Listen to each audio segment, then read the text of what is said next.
Okay, it's time for language arts, and we are going to be working on our grammar page.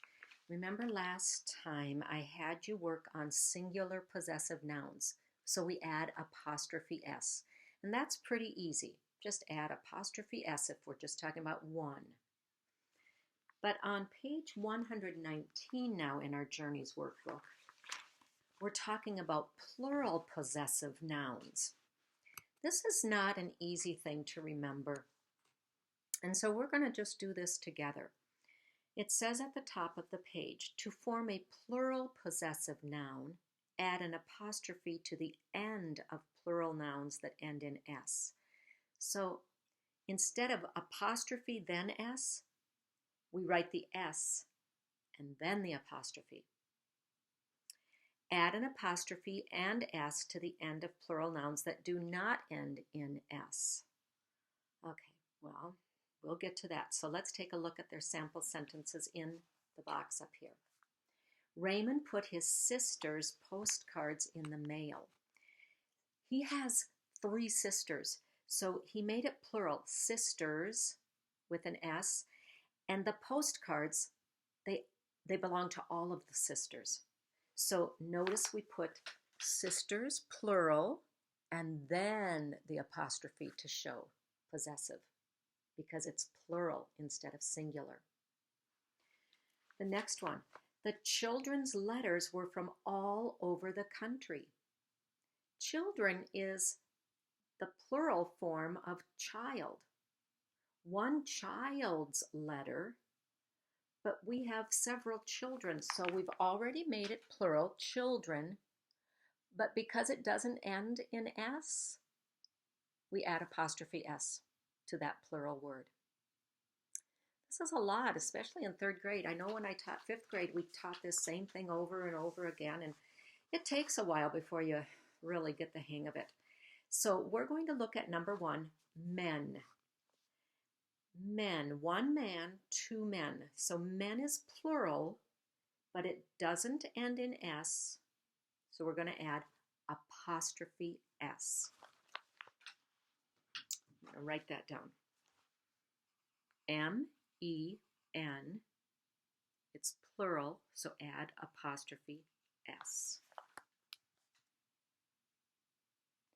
Number 2, babies. 1 baby, that would be B-A-B-Y, and if 1 baby has a bottle, 1 baby's bottle, that'd be B-A-B-Y apostrophe S. But we're talking about several babies, like all the baby's blankets were being washed. We have 3 babies and lots of blankets. It does end in S, so the apostrophe is going to go after the S. So we write it down as plural first, show the number, single or plural, plural. Apostrophe means possessive with the plural. So this time we put it after the S. Number 3, books. The library books covers needed to be cleaned. The books covers. Books is plural. It's already plural, and it ends in S, so we're just going to add the apostrophe to show possession. B-O-O-K-S apostrophe. Like babies was already plural. Number 4, fish. Now this is an interesting one, and I wish they wouldn't throw these out there because fish can be plural or single. So in this case, 1 fish, 2 fish, 3 fish. We want to know if the fish's scales were shiny. Whose scales? The fish's scales. So this is all about plural possessive. So in this case, we're going to say 1 fish's or 2 fish's scales. Fish apostrophe S because it didn't end in S. So that's going to be the same, whether it's single or plural. 1 fish's scales, 3 fish's scales. And number 5, shelves. 1 shelf. We change the F to V and add ES. Now we have plural, shelves.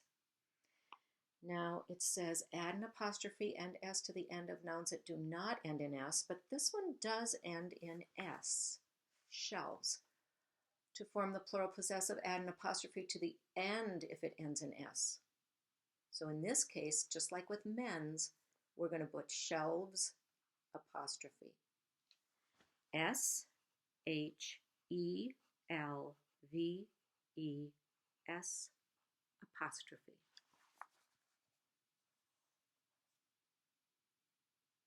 We're not going to worry about writing the sentences right now. I think this is a tough lesson for 3rd grade. We're going to go on now to page 125, where we're talking about a 3rd thing, possessive pronouns. This is a lot to remember.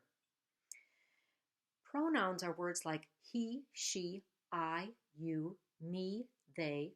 Remember, they take the place of the noun. So instead of saying, Miss Lewis combed Miss Lewis's hair, and then Miss Lewis got in Miss Lewis's car, we would say Miss Lewis combed her hair, then she got in her car. So he, she, it, they, them, we, me, you, us. First of all, we're going to find our pronouns. We're going to read the sentences below and underline the possessive pronouns. But that's not all. If the possessive pronoun is not written correctly, write the word correctly on the line. So let's go through. Number 1, Lucy, a friend of ours, is traveling with us to Tennessee. I see 2 pronouns. I see ours and I see us. But only one of those is a possessive pronoun. And a pronoun that is possessive does not need an apostrophe. So we're going to rewrite Lucy, a friend of ours, is O-U-R-S. Just remember, we don't use apostrophes with pronouns. Number 2, is this his map? Well, we're going to underline his because that's the pronoun. Would we say his's? No, we don't use apostrophes with pronouns. It's just his. Write it on the line. H-I-S.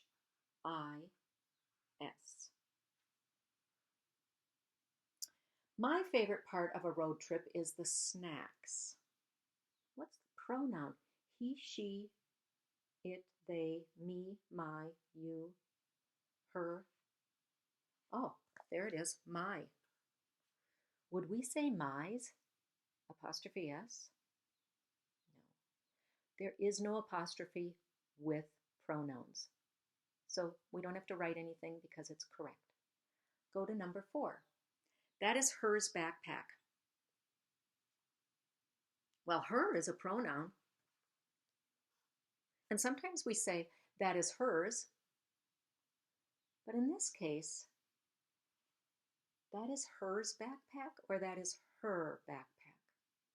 We don't want the S. We're just going to write her on the line. That is her backpack. Number 5, is this yours sandwich? Now we could say, is this sandwich yours? But we don't need an S in it the way it's written now.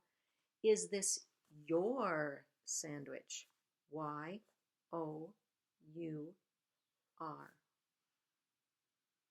Now some of you might be thinking, what about the pronoun it? And I'm just going to talk a minute about that.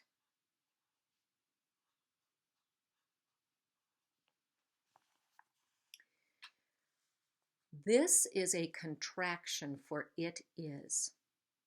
It is time to go. This is a pronoun. The dog chewed its bone. Whose bone? its bone. But you're like, but it's possessive. Shouldn't it have an apostrophe? No apostrophes with possessive pronouns. So if it's used as a pronoun, don't put an apostrophe. If it's a contraction for it is, then put the apostrophe. Don't worry if you don't remember this. You're going to be doing it. You're going to be learning more about it, doing more of these exercises as you get older in other grades. So now I'm going to take time to go into our religion book. And that's kind of cool because today in social studies we read about a leader, Cesar Chavez, a leader of Mexican American migrant workers, farm workers who traveled from place to place for work. So in religion, we've been talking about leaders, and we know that the leader of the entire Catholic Church is the Pope. He is also known as the Bishop of Rome, and Rome is like the capital of Catholic faith. So, page 194, we see a picture of the Pope and the bishops carry on the work of the apostles, preaching the good news. They lead, guide, and care for God's people. Well, these bishops they're wearing the red of the cardinals. The teaching magisterium, remember that was a big word that we had earlier, the magisterium? That is the teaching authority. Now, Jesus gave the authority to teach to Peter, our first pope, the Bishop of Rome. And Peter gave that authority through God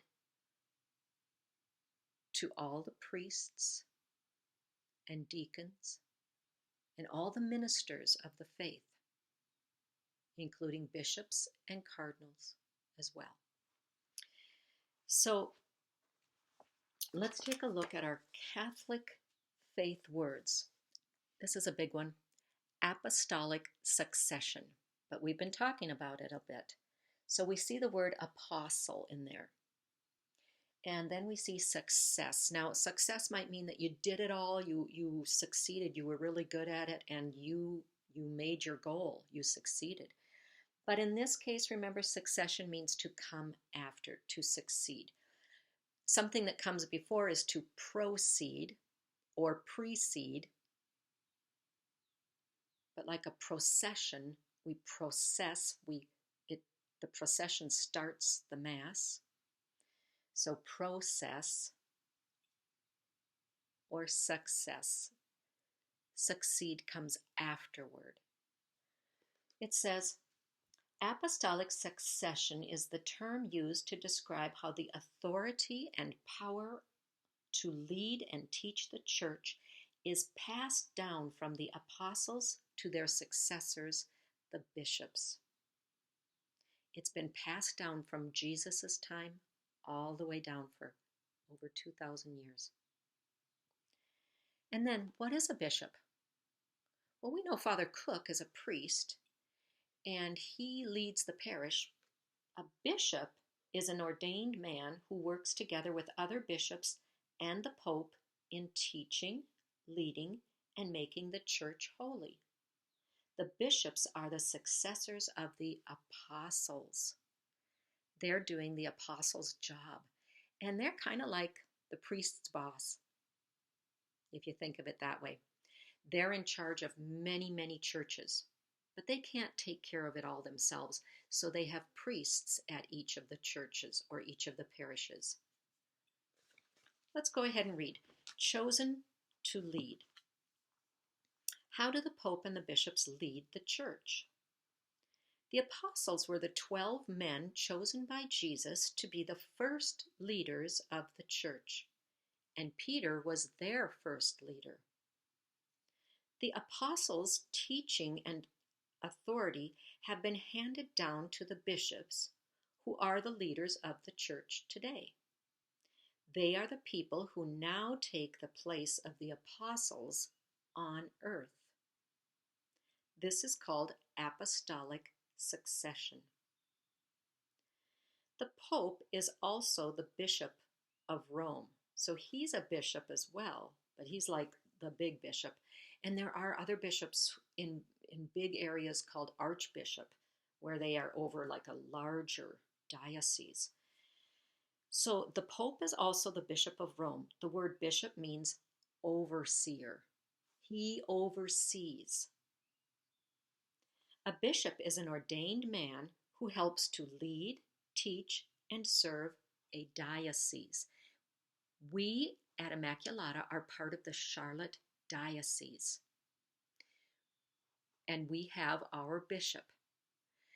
And before he became a bishop, the bishop was a priest. So when they say an ordained man, they were a priest, and then they became a bishop.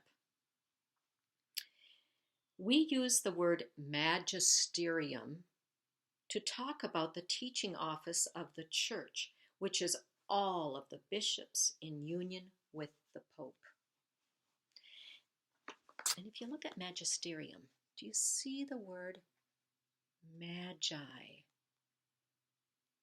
At Christmas, we hear about the wise men, also referred to as the magi.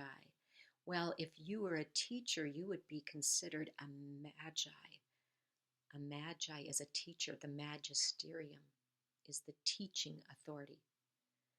The bishops and the Pope. And I did want to go up here where it says the apostles' teaching and authority. It's a possessive plural. The apostles, so they're plural, and it's their authority. So we have the apostrophe to show possessive. We're going to stop there, and we'll pick up again next week.